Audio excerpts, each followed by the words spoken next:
Welcome to the Rethink Leadership podcast, available on all platforms including YouTube if you prefer to watch. My name is Jeremy Blaine, CEO of Performance Works International, Executive Director of the Transformational Leadership Acceleration Institute, and Managing Partner of Diversity Talent. My aim is to bring insights from leaders, experts, and highly talented professionals from around the world. Insights, stories, and advice from the front lines of modern leadership to engage, inspire, and mobilize progress back in the workplace. Every episode is a learning opportunity for us all. The Rethink Leadership podcast also supports charities around the world. Each episode is in aid of a cause chosen by my guests, and to date I'm proud to say we've supported over 60 global and local great causes. Welcome to this episode of the Rethink Leadership podcast with my guest Brenda Harrington, a certified executive coach and the founder of the Adaptive Leadership Strategies company. She works with leaders globally across all sectors and is a staunch advocate for diversity, equity and inclusion everywhere. In fact, Brenda has spent more than 30 years in the private sector in positions ranging from first-line management right through to senior executive leadership. And she's countless first-hand experiences with issues around DE&I, both explicit and implied. So in her coaching practice, some of the circumstances she encounters involving this mirror experiences she's been aware of for many years. And in her own words, when all you hear is that you can't and that you shouldn't, chances are that you don't and won't. And in many cases, can't means can, and shouldn't often means yes, you should. We dive into this further and understand what it means for leaders to embrace adaptive, diverse, and inclusive strategies to accelerate success. Hello, Brenda. Thanks very much for joining me. Please introduce yourself, potted history of your really impressive career, and tell us something about yourself that not many people might know. Wow. Well, thank you so much for having me. I'm excited to have this conversation with you. So I am currently in year 12 of my executive coaching practice, Adaptive Leadership Strategies LLC. And I'm really excited to have been able to make this pivot, if you will, after about 35 years or so in private industry. I came to the realization that after many twists and turns, that once we get the people part right in the workplace, amazing things are possible. And so I decided that that's how I wanted to spend the latter part of my career. And I'm very grateful to have been able to bring that to fruition. Right. And what about something that not many of us will know about you, Brenda? Something that not many of people know. Okay, well, there are two things that people find unusual, I guess. One thing is that in this day and age, my driving preference is to drive a car that has manual transmission. And so to this day, I drive a stick shift, hard to find, but I still do and enjoy. And the other thing is that as a matter of exercise, one of the things that I have brought forward from my childhood is jumping double dutch. Is that the game, the double dutch game? It's jumping rope with two ropes. Yes. Oh wow! Oh great, and you still do it. So that's these days. It's more keep fit, is it? Yes, and to have some fun. You know, to see how much I can push myself. I really like how you open this around what your business is about, and that point that you made about getting the people part right, this human-centered approach to leadership, which is so important these days. But going right back to, if you like, the purpose of your business, I'd like to get under the skin of how you define an adaptive leadership strategy, and why is that so important for leaders today in this fast-paced, unpredictable landscape? So I'm going to answer the second part of that question first, why it is so important today. And the short answer is VUCA, volatility, uncertainty, complexity, and ambiguity, which I'm sure many of your listeners are familiar with. We are in unprecedented times when it comes to just the pace of change, the type of change, the types of things that we are almost assaulted with on a daily basis as leaders. And so the reason that it is so important to adopt an adaptable mindset, I'll say, is because we've got to be willing to be curious, to pivot, to be nimble and to really respond in a meaningful way to the things that we're responsible for, both when we're talking about the financials and the balance sheet, and when we're talking about the people that we need to assemble to do what we need to do to carry out our objectives. I become very concerned, Jeremy, when I hear people lean on best practices and talk about things that have been tried and true solutions and things like that. Not that there's not a place for those things, but I think that we've got to find a balance in order to be effective as modern leaders in the 21st century. I couldn't agree more. We have to be agile and adaptive in strategy, agile and adaptive in actions taken, because it's the implementation piece which makes the difference. And I do have to smile when you talk about those best practices. It's something I talk about a lot, is that there is room for the greatest hits of leadership, but so much has changed out there that there is lots of new knowledge, skills, and behaviors that need to be adopted in this VUCA world, as you call it. And in fact, I've added a D to that. I call it now the VUCAD world, distributed or dispersed for the D, whatever you want to call it. But because it's having such a profound effect on business transformation and leaders. But I couldn't agree more with your sentiments there. It does feel like there are so many moving parts, though, when you get under the skin of being an adaptive leader. There's digital workforce transformation, there's the leader's own learning curve, uncertainty, the new things just around the corner like Web3 and the metaverse.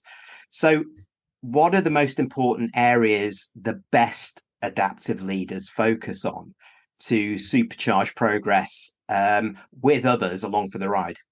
Yeah, it's so interesting, Jeremy. You started that question about talking about under the skin of leaders, and then most of what you referred to was external. So respectfully, I'd like to take us back to that core, because the most important work really is internal. We've got to get ourselves ready for the tasks that are ahead of us, that are in front of us. And I think that really, for me, it begins with authenticity.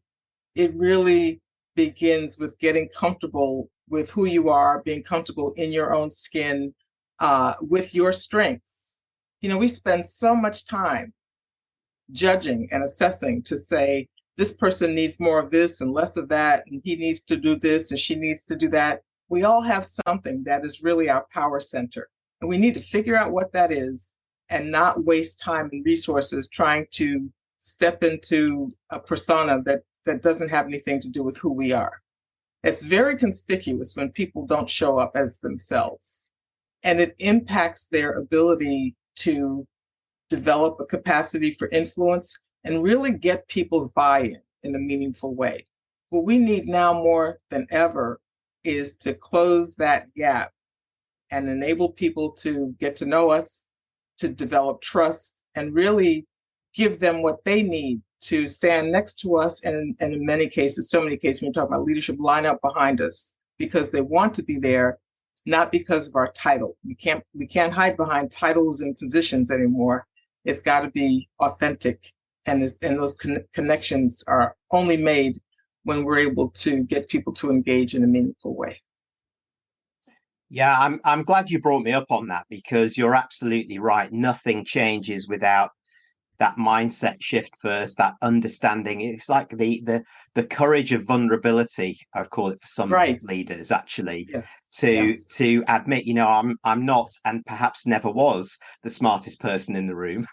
Things have changed right now, and I need to be myself. It's so obvious, isn't it, Brenda, when people wear a mask in business and the impact that has on others. Yeah, for sure. And we talk about getting to know others. And I have this conversation with clients a lot, Jeremy. I say they need to get to know you as well, even more so, even more important. And maybe a brief follow-up on that then, Brenda, in terms of once they've got that kind of locked, that very important internal piece that you so rightly pointed out, what are the areas that then some of the best leaders do to really engage the rest of the organization or make progress down this road? Do what you say you're going to do. All right. Walk in your values, and really take some risks. That's really frightening for a lot of people because they feel almost, to some degree, they feel like they're exposed. Okay, so they really need to be willing to take that risk. I think is the biggest thing, is the first step. Yeah. Yes, good on it. Do it is the thing, isn't it? Just do it. That's easy to say, for sure. It is. I really like how you position that, walking in your values. What a lovely phrase that is as well. And many leaders, and I include myself into this, and I'm sure you've been through a similar journey, is that we're all of us as leaders are going through a very steep and ongoing learning curve right now, and we shouldn't fear that. We should embrace that and hold our hand up when we need help a little bit from that perspective. And perhaps that is living our values. Well, that is. And also, it's interesting when we talk about, I'll say, interventions, such as in some cases coaching and other forms of learning and development and things like that. I think that it's a time for people to really take advantage of whatever resources are available to them. A lot of times we feel that we failed or that we're in some way deficient if we ask for help, but none of us is able to do this alone, right? We need the perspectives of others. We need people who are willing to hold that mirror up for us, to help us with the truth sometimes. And now is the time. You don't ever see an athlete go out onto a soccer field or a basketball court or whatever it is without conditioning and training. As leaders in business and industry, we need the same things. So right, we seem to have forgotten what it was like for kids when we were learning sport, playing sport, a musical instrument, the exams that we had to. As soon as we walk through the corporate doors, it's like, oh right, okay, thank you very much. That's Right. I'm ready. Right. And I think one aspect of this would be very interesting to go into. And for those of you listening and watching in, we're actually recording this on International Women's Day. And while, in my humble opinion, we shouldn't have one day for this, it should be an everyday matter. The obvious point is that it's a big challenge for leaders and some line managers to address workplace matters, opportunities challenging, involving diversity, equity, and inclusion. And it's very apt that in your book, Access Denied, Addressing Workplace Disparities and Discrimination, you present a series of stories that demonstrate some of the challenges that exist. So perhaps you can tell us more about how leaders and teams can become more action-orientated advocates rather than just vocal allies who really don't change behaviors and actions, so that they can promote, drive, and live a diverse, equitable, and inclusive workplace. Yeah. It goes back to what we touched on a few moments ago with regard to curiosity. All right. And really not assuming that everyone's experience is the same as your own. We grew up as children being told to follow the golden rule. And really what we need today is what is often referred to as the platinum. And that's really thinking about how others, want to be treated and what works for your audience, the other people. And so I think that just being willing to ask questions and learn more and understand about, what other people are experiencing, what their walk is, and more importantly, what they bring, how they can contribute. There's so much value in casting a wider net when you talk about diversifying teams and the opportunity for a broader perspective of ideas and things like that. So just really being willing to be open.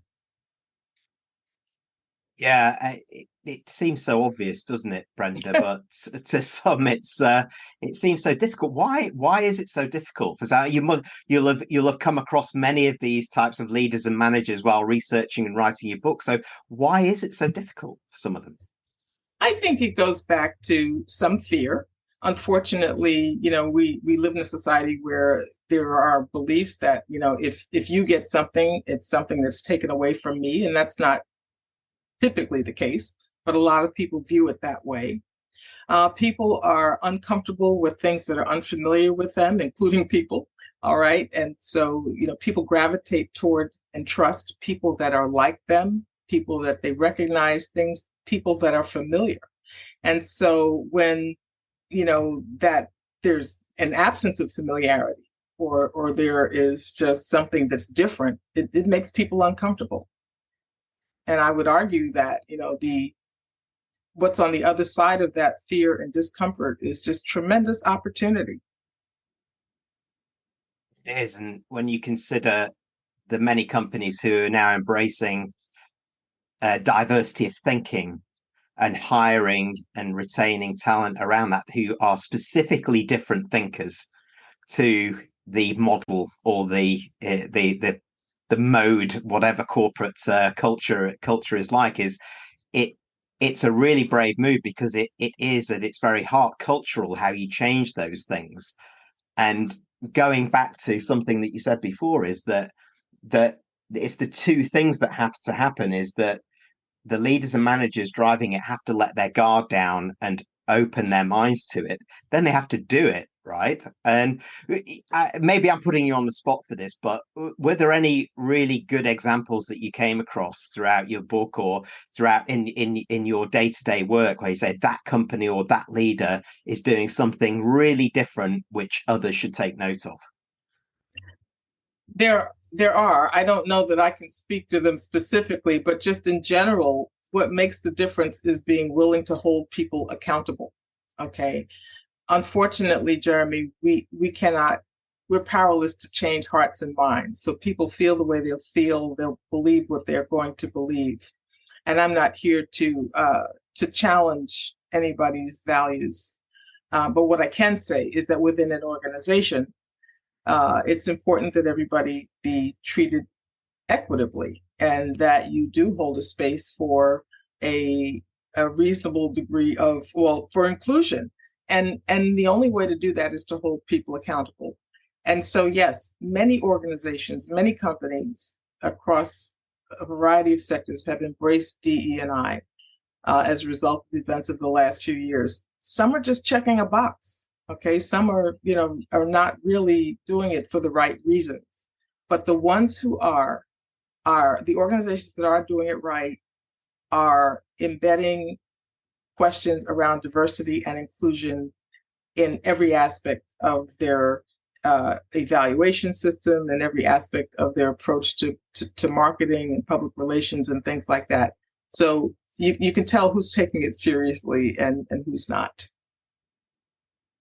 Yeah, and maybe before I come to the last question for you, what struck me as you were talking then is that, so this is important, and those organizations and leaders who are making that difference, they're visibly sort of seeing this difference. So what's the quantifiable sort of business case for this? Is it impacting the business? Is it impacting the attraction and retention of talent?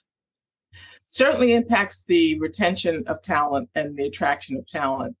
Whether or not it impacts the business, I think, depends on the business, right, and the sector. But I would say that in so many cases, and there's a lot of research to support this, that companies do better when their staff and their employees reflect their client base and their customers. Okay, and I think that in some cases, consumers and purchasers of goods and services are becoming more intentional about doing the due diligence to understand who they're doing business with. Yeah, but it really does vary. Mm-hmm. I couldn't agree more with that movement towards being purpose driven as one of your adaptive leadership strategies, as much as the DE&I and all of those other moving parts. It just shows you start to move some of these levers, and the wider impact maybe hasn't been understood as well by some leaders, but it really does. And certainly in my experience too, I would concur with what you're saying there. And I'm absolutely sure those that are tuning in that want to accelerate in this area would love to hear from you, Brenda. 3 or 4 top tips to move the dial and make more rapid progress in adaptive leadership. Yeah, so it really is, again, I don't mean to, want this to sound like Groundhog Day, but it starts with being curious, being willing to ask questions. and being willing to step away from this place of having all the answers, bringing more people into the conversation. So, a reflection of diversity when you talk about collaborating with key stakeholders and partners, just making sure that there's diversity in that number so that you're hearing different perspectives and points of view. Being willing to avail yourself of experiences and learning opportunities that are new to you. Do something that's uncomfortable, maybe even that scares you a little bit, right? To really push the edges in terms of your own opportunities for growth and development. I'm going to get a lot of pushback for this, but that's okay. I can take it. I have conversations with some of my contemporaries who have not been in an institution of higher learning for quite a long time, okay? And they're relying on things that they learned 25, 30 plus years ago. And that just has little relevance anymore. So if you're still in the game, then be in the game. Be committed to lifelong learning and just, be willing to look toward the future and not rely so much on the past. Yeah, be in the game. You're so right. It resonates with what you said there from my observations too. It's the difference between the 20th century leadership mindset and those who have transcended the millennium and moved into the more digital era, understood what digital era leadership is all about and the rest that comes with that too. And as we both talked about before, there is room for the greatest hits for sure of leadership, but there's so much of the new out there. We have to embrace what you talked about here, that get that mindset right, be curious, involve others, get diverse perspectives, be a hungry learner, experiment and fail a bit, feel the fear and do it anyway, which I think Susan Jeffers captured as a quote. That's absolutely great. And I'm absolutely sure also, Brenda, that many of those tuning in today will want to continue the conversation, connect with you, talk more. So how do people get in touch with you? Where do they find out more? Certainly. I'm on Instagram as author B. Harrington, and at adaptiveleadershipstrategies.com. They can email me at bharrington@adaptiveleadershipstrategies.com or find me on LinkedIn. Great. And where can people get hold of your book, Access Denied, Addressing Workplace Disparities and Discrimination, Brenda? Thank you. The book has its own website, which is access-denied.net, but it is available at amazon.com, barnesandnoble.com, Books A Million, and wherever books are sold. Right. Well, Brenda Harrington, thank you very much for joining me. It's been a great conversation and much food for thought for those leaders who need to embrace that more adaptive approach to their leadership and to their management. Thank you very much. Thank you for having me, Jeremy. Thanks for tuning in to the Rethink Leadership podcast with me, Jeremy Blaine. Please like, comment and support us on your favourite platform and subscribe to our YouTube channel where you can watch as well as listen to each episode.